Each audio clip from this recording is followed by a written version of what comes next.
ఓ నమో వెంకటేశాయ. So జనవరి నెలకు సంబంధించి వైకుంఠ ఏకాదశి రోజున అన్ని ఏర్పాట్లు అయితే టీటీడీ వాళ్ళు చేస్తున్నారు. కానీ టోకన్స్ లేకుండా దర్శనానికి అలో ఉండదు. వైకుంఠ ఏకాదశి రోజున మాత్రమే. అది జనవరి 11 నుంచి 19 వరకు అన్ని వీఐపీ దర్శనాలు కానీ ఇతర దర్శనాలు కానీ ప్రోటోకాల్స్ ప్రముఖుల వీఐపీ దర్శనాలు అన్నీ 10 రోజుల పాటు రద్దు జరగడం జరిగింది. దయచేసి ఈ ముఖ్య సమాచారం చూడవలసిందిగా తెలియజేస్తున్నాను.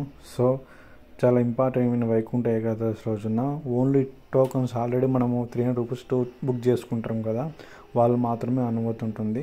సో కొందరైతే తిరుమల టోకన్స్ లేకుండా ఫ్రీ దర్శనానికి వెళ్తారు కదా, వాళ్ళకైతే ఆ రోజున దర్శనం అయితే ఉండదు. టీటీడీ వాళ్ళు క్లియర్ కట్గా చెప్పేశారు. సో తిరుమల అనుమతిస్తారు కానీ మనకు స్వామివారి దర్శించుకోవడానికి వీలుండదు. ఓన్లీ టోకన్స్ ఆల్రెడీ మనం బుక్ చేసుకున్న టోకన్స్ ఉంటాయి 300 రూపీస్ టికెట్స్, అవి ఉంటే మాత్రం అనుమతిస్తారు. మిగతావి ఏమి అనుమతిస్తారు.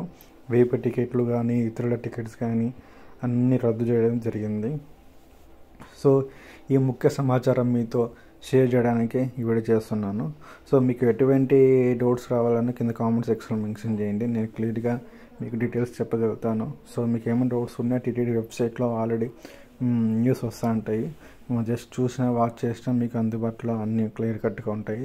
సో ఇతరులు చెప్పి నమ్మకుండా మీ అంతకు మీరు తెలుసుకొని వెళ్ళవలసిందిగా తెలియజేస్తున్నాను.